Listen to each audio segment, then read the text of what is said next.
My name is Coleman J. Alexa. I was born in 1919 on October the 9th in Fairfield, Connecticut. Now, Fairfield's an old town. It was settled in 1639. I was lucky that I had a good mother and father, and I had a brother, Andy, and then after 4 years later, I had my brother Fred that came on the horizon. And in 1926, my father had a lot, and he had $3,000, and he built a house. And this house, he had a $3,000 mortgage on it. And right after that, the Depression hit the entire world. 1929 and right up until the 50s, we were in a depression. The Depression lasted approximately 15 years or even longer for some people. But somehow I never thought we lived in a depression because I had everything I wanted. And I started school in Fairfield in a one-room schoolhouse. Now, I was a little bit at a disadvantage because of the Depression, my parents went and tried to get employment in New York. So my grandmother and grandfather were the ones that took care of us. And of course, they spoke Hungarian. And as a result, when I went to school, I spoke zero English. So I sat in the first row there, and as a result, of course, I listened to all the other classes being through their lessons. And thank God, after the first year at the old Lafayette School in Fairfield, I could read, write, do math, and was a happy kid that I could even swear in English. So things were really wonderful. But then we moved into our new house that was in the close to the center of Fairfield, and I was a block from St. Thomas's School. So my parents then enrolled me into the parochial school. And there I was under the tutelage of sisters. And as a kid, I was a little rambunctious. I raised a little hell on my own. But anyway, I had a very, very wonderful childhood. And I didn't realize that we were in the Depression until I went to high school. And that was in 1937. And roughly 1938, we had a big depression in a depression. and things were really tough. Roosevelt was there, and all of his programs would put into effect, but none of them really worked, because there's still, unemployment was approximately about 30%. And I've witnessed my friends who lost their homes. And, I witnessed my uncle, who had a very lucrative business in Stamford, about 20 miles from us, completely failed. And at that time, it wasn't popular to not help your relatives. So they moved in with us. And in high school, it first occurred to me, now, could I go to college or not? And as a result, of course, my father had to make a deal with the banks that the same situation is today, but worse, that he made a deal with the banks that he would only pay them interest. So for 20 years, my father paid interest on $3,000. Today, what is $3,000? But, and then in my senior year, I knew I couldn't go to college. But I got a job in my senior year for a while, and that was working in a cigar store. And also it had a soda fountain.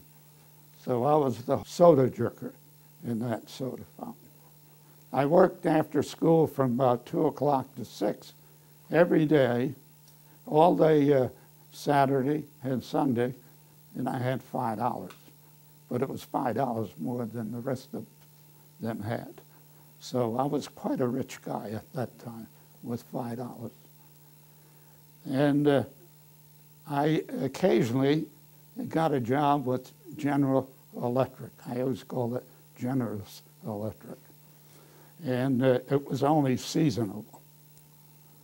And I decided, well, what could I do?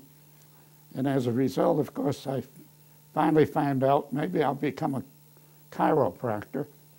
And they had I went to the New York School of Standard Chiropractic. And it was in the Newsweek building in New York. So I commuted from Fairfield into New York, and they had the classes set up from 3 to 9 at night. They kind of helped us who had to work and then do something. So I worked, and in 1938, minimum wage came into being, 25 cents an hour. That was $20 a week. And I thought I was Diamond Jim Brady. And as a result, I went to New York on the New Haven, Hartford, New Haven, New York Railroad. And that's when the railroads were on time. And the conductor would jump out and look at his watch, his railroad watch, and boom, if that was leaving at 3 o'clock, it left. And I had a nice time going to New York. I didn't mind it because it was about an hour's ride, and as a result, I could read and do some of the work on the railroad, in the railroad car, in the train. And of course, I met quite a number of people aboard there. And of course, all the kids that were going part-time, we kind of went into one coach. And the conductor knew all the kids. Even if you fell asleep, he would wake you up at your station so you get up. No, it was real nice. In 1939, that's when I bought my sailboat. It was kind of a wreck. When I bought it, I fixed it up, and it was a beautiful boat. And as a result, we sailed all around Long Island Sound in the summertime. And it was only good for maybe, from Memorial Day, you wanted to get your boat in, and it came out in sometime in October. And things were going along pretty good, and I was going to school, and I was happy. And one night we were going on we had a date with the girls into White Plains. That was in New York, and it was practically on the border of Connecticut. And it was in 3 o'clock in the afternoon. We were on the Merritt Parkway when we tuned in the radio, and boom, the news came in that the Japs bombed Pearl Harbor. We didn't believe it at first. How could they do such a thing? They did. Next day, it was all over the papers, all over the radio. And as a result, of course, we didn't know what to do. And everybody was, in my group, decided that they would join the service.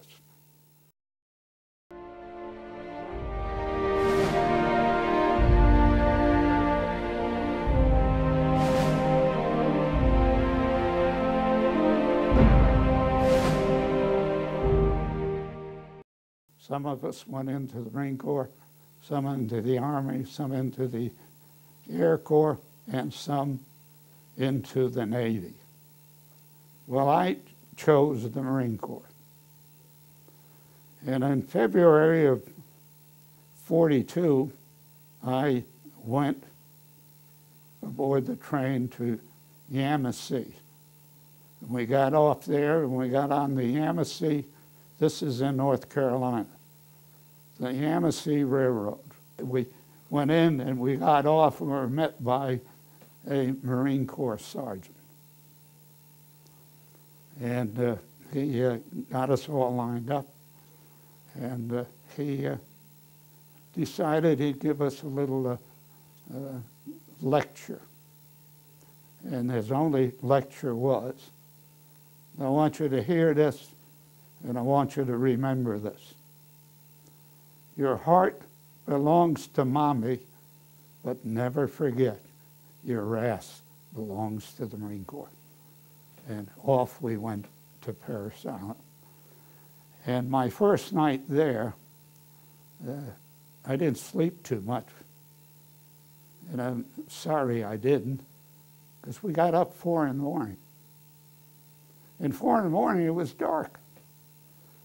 But the training was really rough. I remember, because about the 3rd day, I said to myself, what did I get myself into? Should have joined the Navy or something, you know. But I began to like it. It was a real hard drill. And in the Marine Corps, everybody that joins the Marine Corps has to be a combat Marine. I remember going through all of this. And it was February and March. In March, the sand fleas and whatnot they came up. And we used to drill in this large drill field. And they keep you at attention. Well, and you had to be attention. You couldn't flinch or anything. And the sand fleas would go up your ears and in through your nose. And if you flinched, you had to run around with that rifle. And it was 13 pounds. And boy, I'm telling you, I never did it, but I'm telling you, the other guys couldn't do it. They'd drop before they get to the end and back into formation. And when we got out to the rifle range, that was another wonderful experience that you had to, every Marine has to qualify on the rifle. I was marksman, but I wasn't a sharpshooter. And I finally came to the end of boot camp. And boy, was I a happy camper. I said, oh boy, this was good. So just the last day of boot camp, they asked me to come on down. And they wanted to have you take a test. And I said, what for? I don't know. So I went and took this test. And I didn't even know what it was for. So the next day, they said, get your gear together. You're going to Grove City.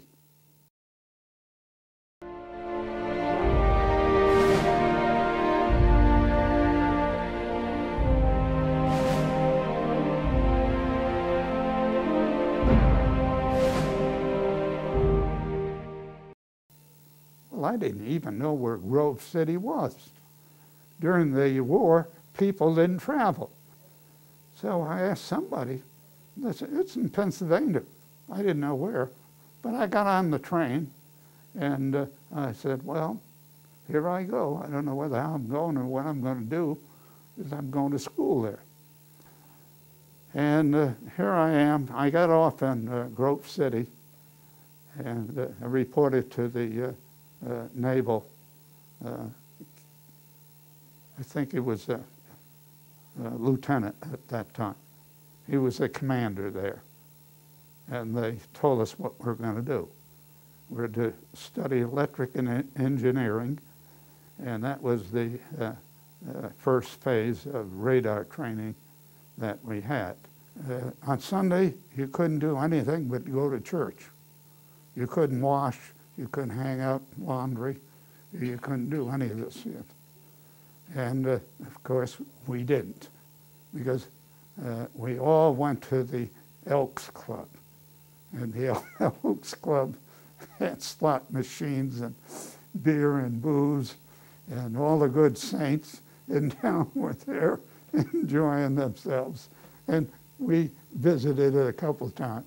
It was fun. And from there, we went back to Cherry Point, and then all of a sudden, we were told we're going to Corpus Christi. And it was the Naval Technical Aviation Unit there at Grove City. So, we got, again, I was in charge, but only because my name began with an A. And then we went off to Corpus Christi. And that ride across Texas was my first ride. And boy, I want to tell you, it's a long ride.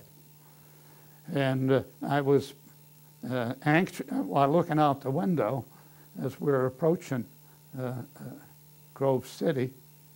I looked at the signs and whatnot. King's Ranch. King's Ranch.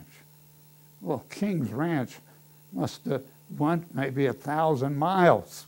And they owned all of this huge land area, and they were big they're producers of cattle and beef cattle and everything else. Well, we got into Corpus Christi, and gee, it had a large population. Our CO there was from Florida, and he was a major. And we went to school there, and we had a lot of fun. The major was a nice guy, and he, on November the 10th, that's the big deal in the Marine Corps. That's our birthday. And every year they celebrate it. And he brought about a great big dance for us, and all the girls were there, and all pretty girls from town. And he had punch and whatnot, and sandwiches and what. We had a nice time. But most of, and right after that, of course, we would go to the pubs and have some beer and whatnot. But it was, I stayed there 6 weeks. And they didn't know what to do with us for a while. We went back to Cherry Point, and I remember reading it again. And then all of a sudden, somebody says, you're going to Camp Murphy. It's hometown in Florida. Where the heck is that? I don't know. I've never been to Florida. So we're going along. We get into Hobe Sound, and we had a change at Raleigh, North Carolina, to get the train to Hobe Sound, the one going to Florida. And the train was coming through, and I tried to get on it, and the conductor wouldn't let me on because he said that it's all full. So I said, what am I going to do with it? I got to go to, got orders, got to go to Camp Murphy. And he says, no, you can't get on because there's too many of you. We don't have space. And that's just when Congressman Burton was on the train, and he got off, and he says, what's the matter, Sergeant? Well, I said, I got orders to go to Camp Murphy, and the conductor wouldn't let me on. Wow, was he mad.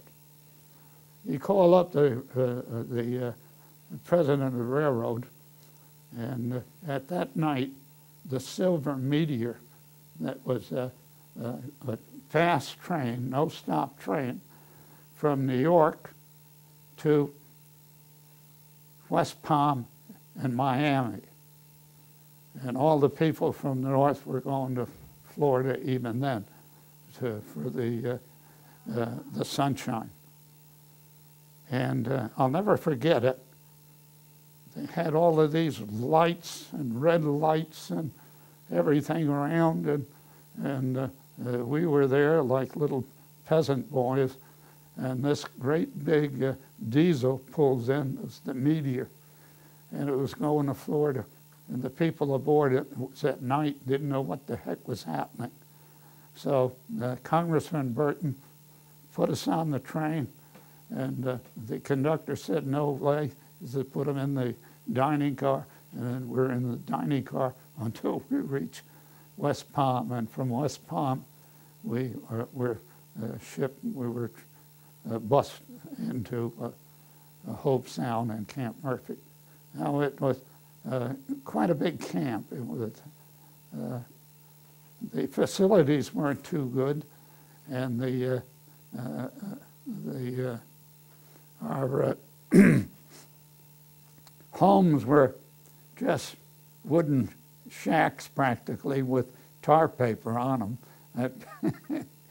And I remember it got cold a couple of times, like now, and you had no heat and whatnot, you know, you're a little bit cold.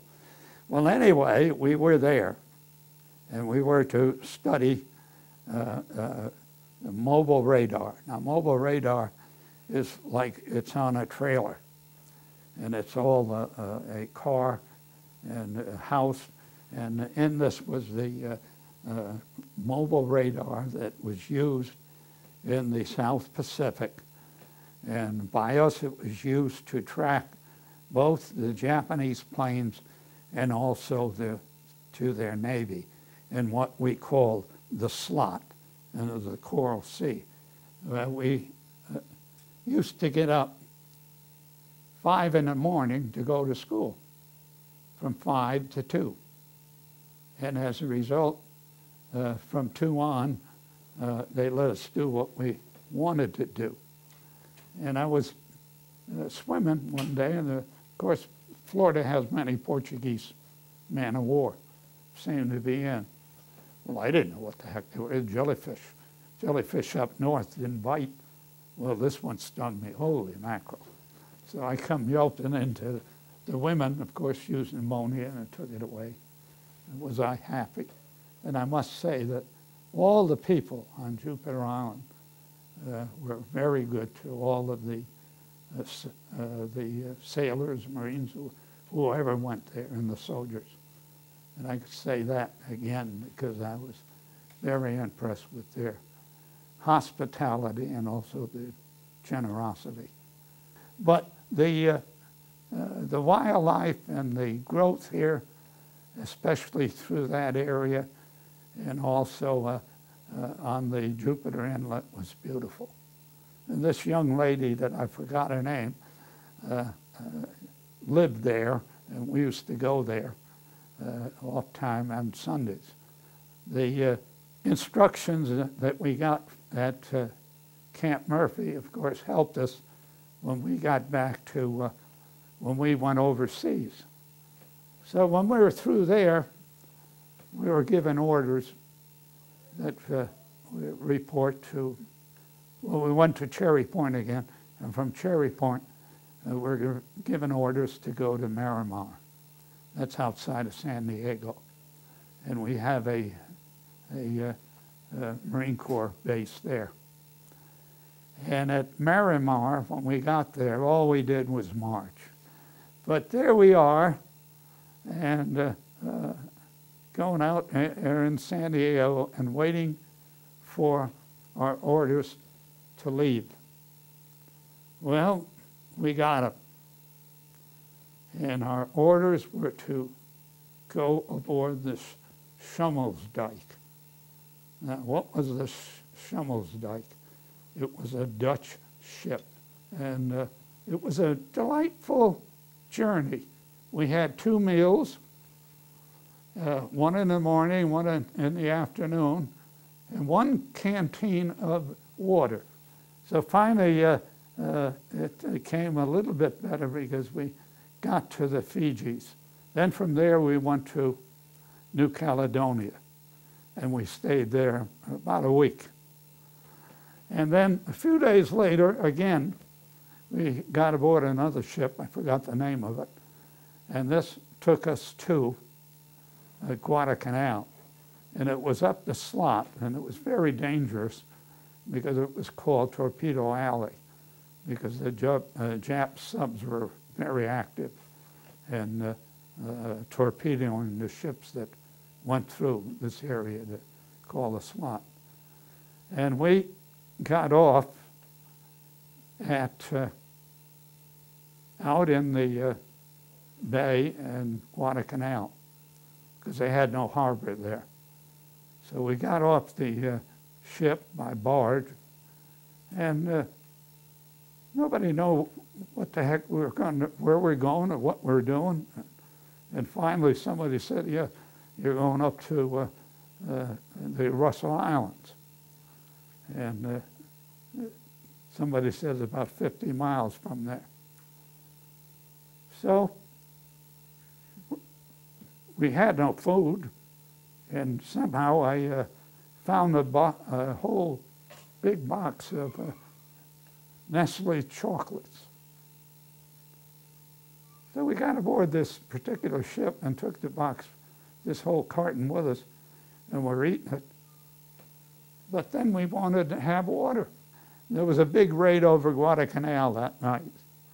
And we heard all the bombing and whatnot. And then all of a sudden, we saw these big flares in the sky. We were lit up like Times Square at night. And this jet plane above us. And we heard something coming down. And boom. He let a bomb off, and it was maybe from here to the driveway away, and it didn't hit us. By that time, we on this little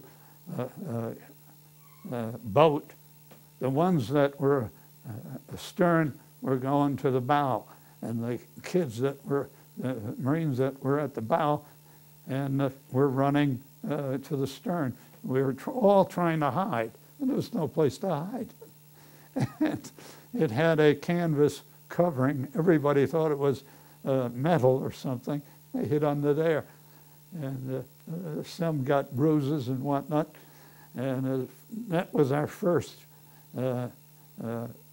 initial introduction to the canal in Guadalcanal, and the first bombing we had. And then in the morning, sometime in the morning, we reached Benica in the Russell Islands. And this was the headquarters of MAG 21. Well, we had many different fighter groups, and the most famous we had was the Black Sheep Squadron. And these people that were in the Black Sheep Squadron were under the command of Major Boyington. Charlie Cates and I, another buddy of mine, had to gas up all of the planes. We had the in charge, and then we checked the radio gear and also the IFF. The IFF was very important because when they came back, they wouldn't be shot down by our own guns because there's a certain blip on the radar screen. And of course, during the time they were out, fighting in the air, Charlie and I would listen on radio and hear what was going on. And I can't tell you all the swearing and whatever else was going on, but it was worth listening to. And sometimes when somebody asked for help and they didn't get it, once they landed, sometimes there's fisticuffs on on the tarmac. And the boys in his squadron were all aces, Sweat and a whole bunch of them. But you know, at that time, it was all aerial combat. And that went on all through this Bismarck archipelago combat. It was all combat. And not really what the Marine Corps wanted was to help the troops on ground. And we listened to this combat. And of course, occasionally we would have to replace the IFF because it would blow up. And the high humidity in the Solomon Islands was rough on all radio gear or anything that had very delicate components. And it would give you the wrong reading or it would blow up. And the IFF had automatic. They would blow themselves apart because they didn't want this to get into the hands of the Japanese. In fact, you know, I know the lady whose father invented the IFF. She lives up in Washington, D.C., and her husband's a very active research scientist that has to do with reflective rays and everything else. But the sometimes our fighter pilots would go out, and then when they had a kill, they would come back and do a loop at the edge of the airstrip. But a couple of never came out of it, and we lost the ship. One thing, and the colonel then decided, well, he rescued another one. This can't go on anymore. But we had various things that happened out with MAG 21. One time we had a young man out there that his plane was shot underneath him, and he bailed out on his parachute. And this Japanese fighter went after him and wanted to kill him with his propeller. And he made many passes at him. Finally, he cut off his foot. And they rescued him by Dumbo. That's a seaplane. We would go out into the sea, and they would find out exactly where the man is and where he parachuted out and look for him there, and he was saved. And there was another one that parachuted out about 2,000 feet. God, his parachute won't open. Here he is, falling 2,000 feet in the air into the ocean below him. Well, they rescued him, and his Mae West, this is a jacket you used that you could inflated, and he broke a couple of ribs. And I used to hear this because I had a fellow in my tent with me, Mark. He was from L.A., and he was in the show business. He used to take inserts when somebody would go and try to kill you. He would have the hands and whatnot. Looks, you know, he'd do all that in the movie industry. And he was on this Dumbo duty. And when they would search, he would tell me what the heck happened or what was going on. But most of the time, Colonel Hopper used to fly from Benicia back to Guadalcanal and pick up his supply of booze. And sometimes he'd put it all over the radio and radar gear. But you know he's coming back because you know the noise of the flying boat, the Dumbo, we called it.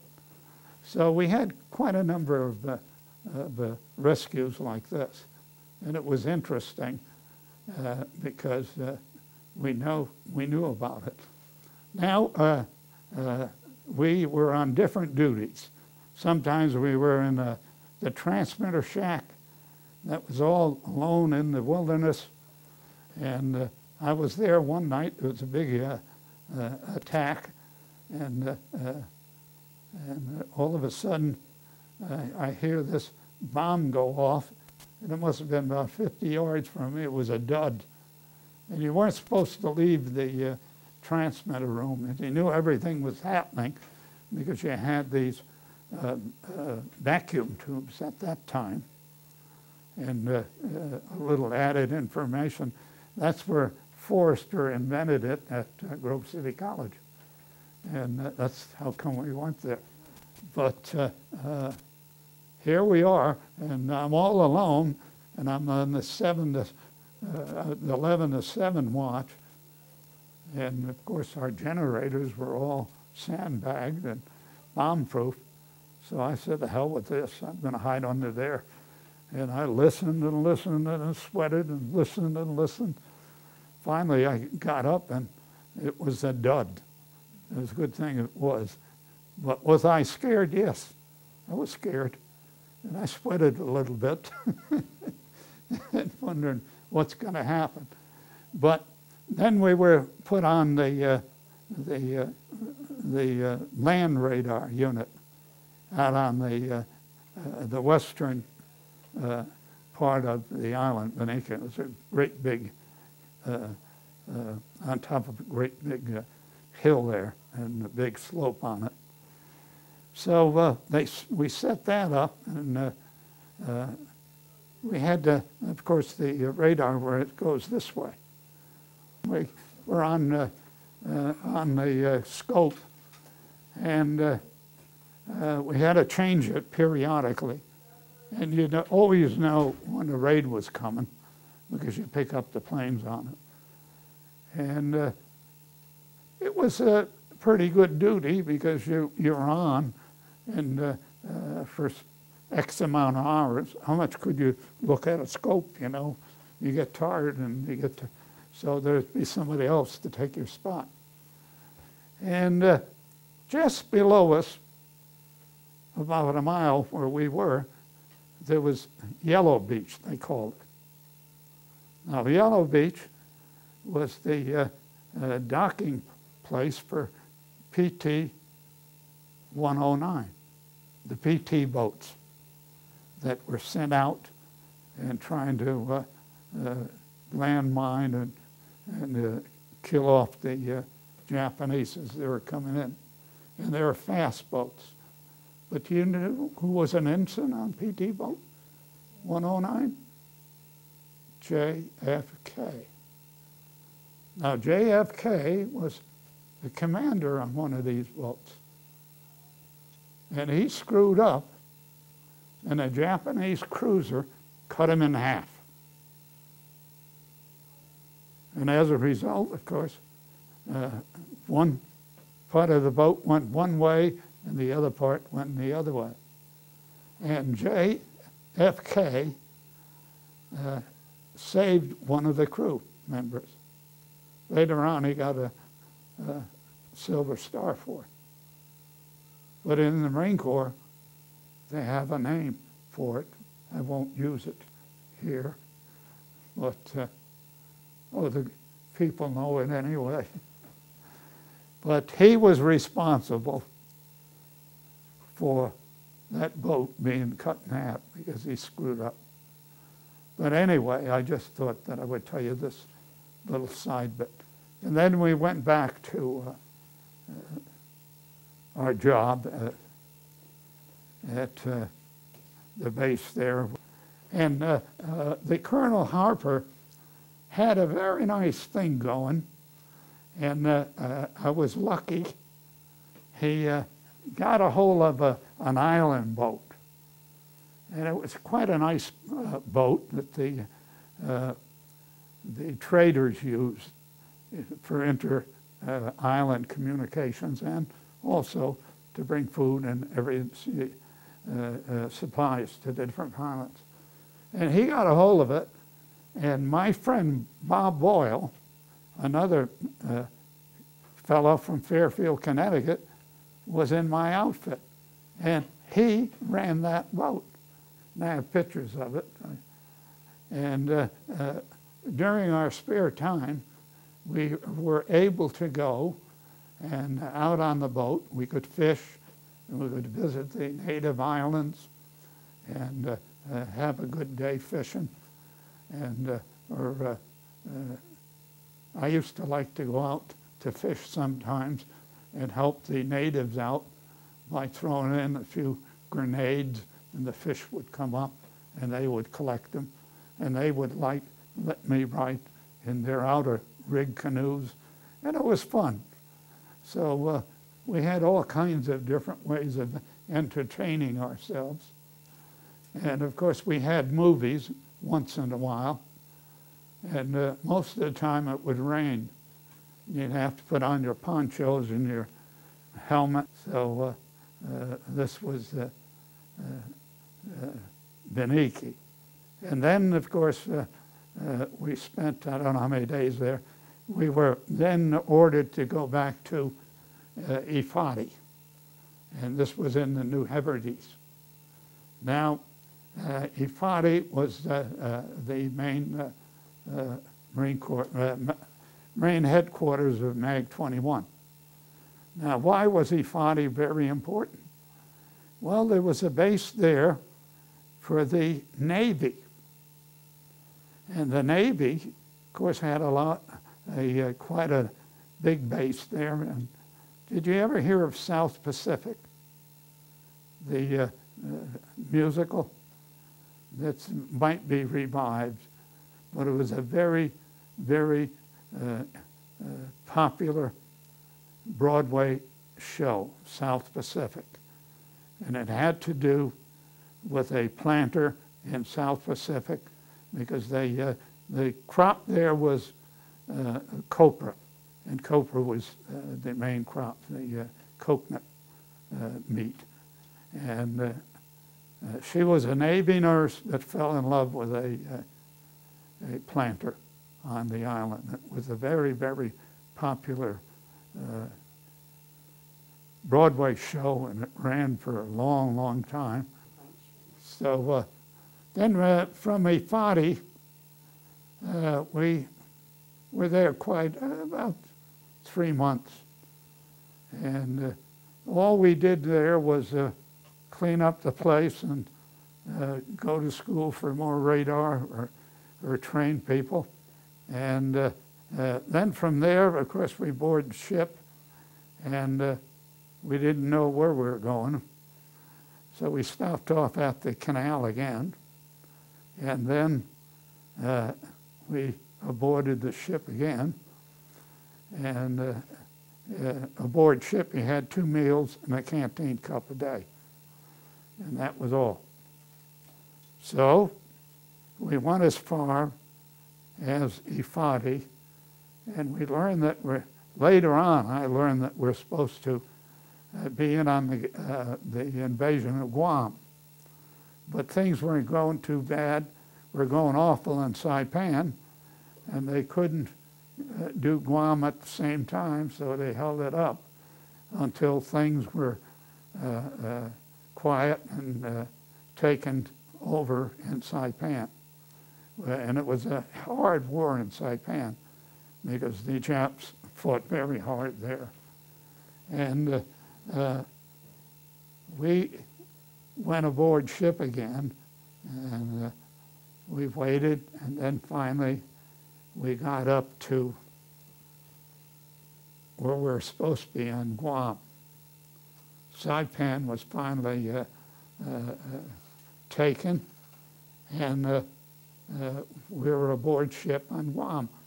And I watched aboard ship, and that's when I wrote that letter that I sent back home when I was there. We sat and watched how the battleship went around and the cruisers ran the shore firing, and also our planes. And also a little Piper Cub that would go out and give the ordnance for the 16-inch guns that were used in firing upon the airfield there. Well, if you ever seen a 16-inch gun shoot, the whole ship would move a little bit. Now, a battleship is, they have plate on them about this thick, and they're very, very heavy. And you see this fire going out, and there's about 500 pounds of ammo that's going with it. And the fireball will go from here to well, maybe 100 yards, and then you hear the missile going. And it was all to kill all the Japanese. There was about 12,000 of them on the airport, and they were firing there and firing there. And after a while, you get tired of looking and having them go up and down there, and you have that little,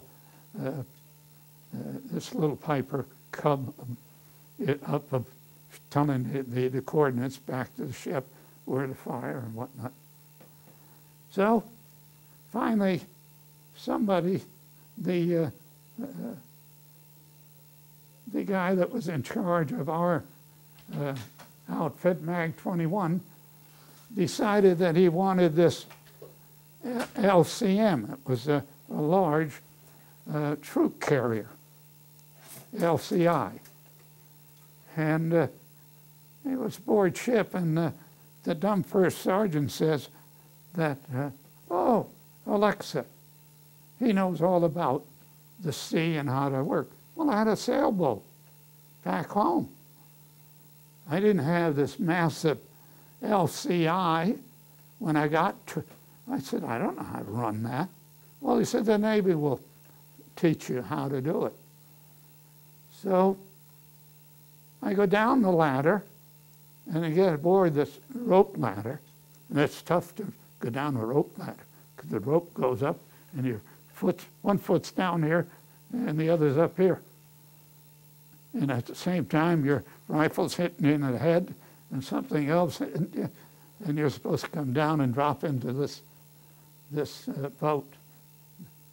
So I got down to it, and he gave me at that time I was a tech sergeant, I think. So there I am, getting into this boat, and it had two great big machine guns on both sides, 50 caliber. I had to get a box to see above me, and longer than this corridor, about the same size. With these two machine guns and two great big Chrysler engines that you have to know how to work. And I didn't know how to work them. I'm a sailor with a sailboat, 21-foot sailboat. So there I am. So the Navy was nice. They took me for a spin about 50 yards and back and left me with this monster. I called it the monster. What the hell to do with it? Here I am with this. And the RCO told me, you got to take our troops to shore with this ship, all of our troops. So I said, okay. And I'm trying to figure out how the hell to work it. And the guys are coming down the boat ladder, the rope ladder, and when they slip on the rope ladder, one foot goes down, the other foot goes down, and it's tough to get down, especially when you have your full pack and whatnot, and your helmet on you, and your rifle and everything else.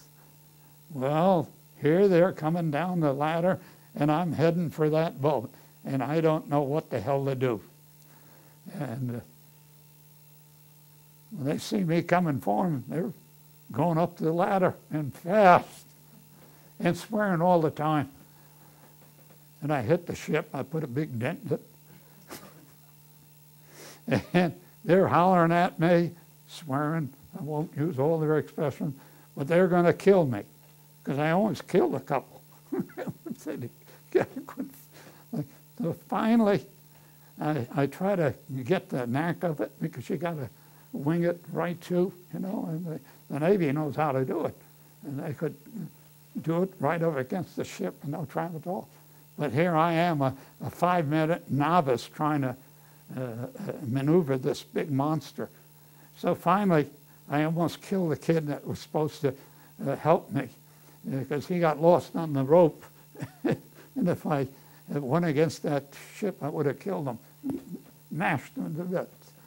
But anyway, we picked up, and he held on to the rope, and I tried to get next to the ship, and I finally got next to the ship, so I brought a couple of guys ashore and let them off.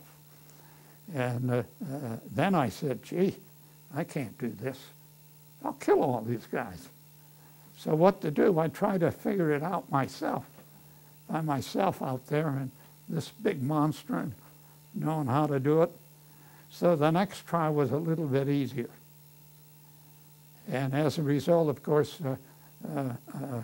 I was supposed to bring quite a number of them. I brought a few back, but they wouldn't trust me.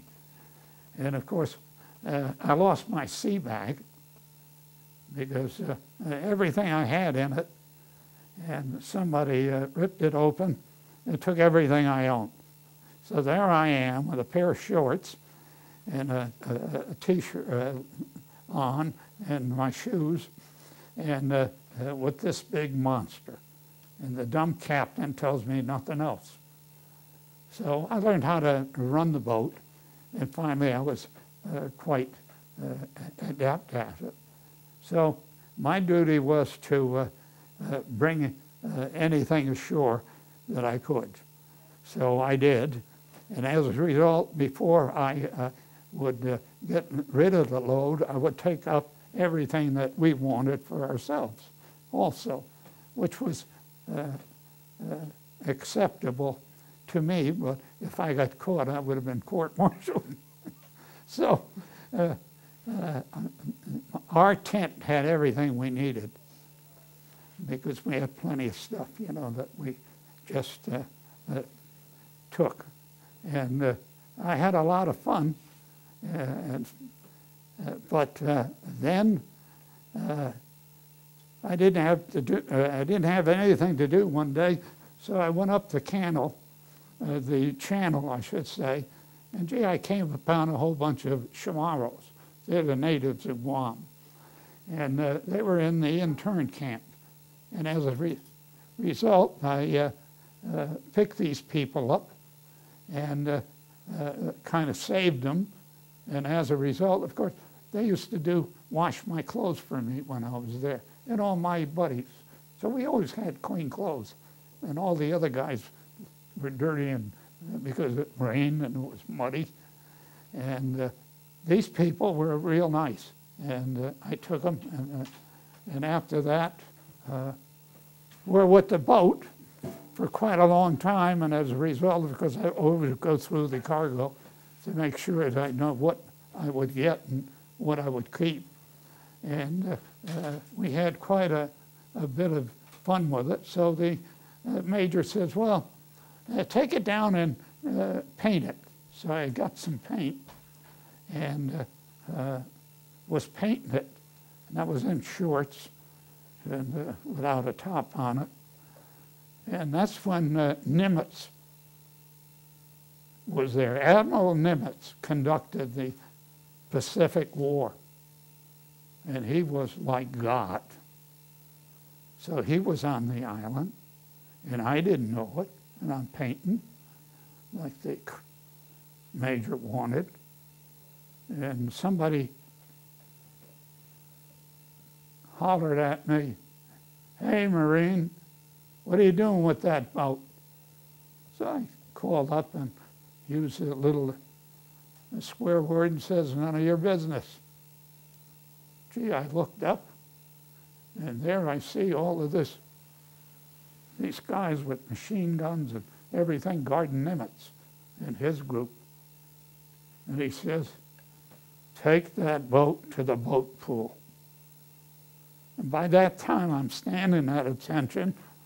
This paintbrush is going down my legs into my shoe, and I thought I'd be court-martialed to get stealing this darn boat. I didn't. So I took it to the boat pool, and I was happy to get out of it. So I told the major, you know, that the boat, that the LCI was confiscated, and Nimitz was there, and I just was lucky I didn't get killed. So we lost his boat. He was going to use it for inter-island journeys, you know. But here I am now with what am I going to do? So he decides, well, I'll give you this job. Check all the gasoline that comes in. Used to come in drums. But there I am without a job. So he says, well, do this. Well, I did this for a while, and I reported and gave him the amount of gasoline that was coming in, because it's very important, because we need it for the planes. Well, the next thing we know, he gets transferred, and another commander gets into it. So I don't know what the hell to do. So I didn't do anything. And then the people that were my bosses were all angry with me, because I didn't know what to do. Come back or what? So I didn't do anything. But I had a lot of fun when I did this. Anyway, I saved all these Chamorros, and they were nice people, and they also they were nice to me. They did all our clothes. They washed our clothes. And they used to wash them in the river with little corn cobs. They didn't use soap and whatnot. Corn cobs in the water and rub them. And they were nice and clean and whatnot. So all the people in my barracks, Charlie Cates and Fritz and Wiggins and I, every week we'd take the clothes and they'd come back nice and clean. We're the only ones in the base that were dressed like stateside, because we had our own wonderful washwomen, you know, amongst these groups. But this was quite a thing here. And then around Christmas time, when everything was secure here, we couldn't go into Guam because things went bad in Saipan. They, in fact, I had a hometown friend, Al Zaley. He's dead now.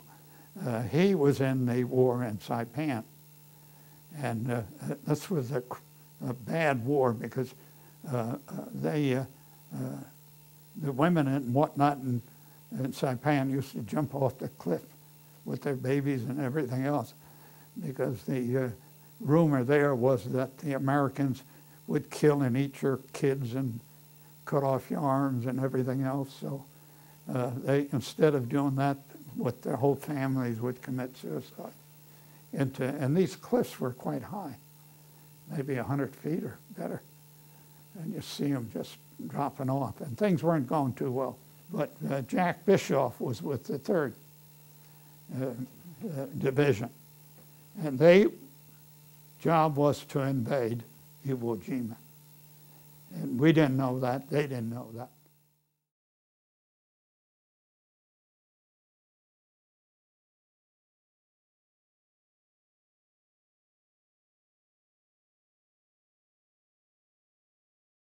We had a lot of wonderful men in the Marine Corps that I met. It was a close bond. I had a very close bond with my friend Fritz Dowling. Fritz is dead now.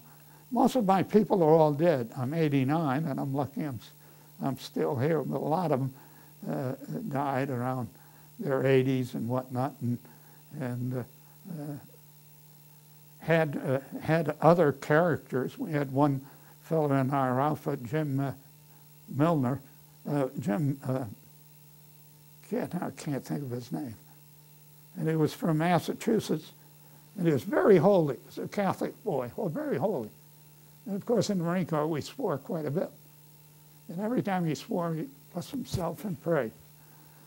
But these are the kind of people we had. We had brilliant people in the Marine Corps, some of my friends. They turned out very, very well.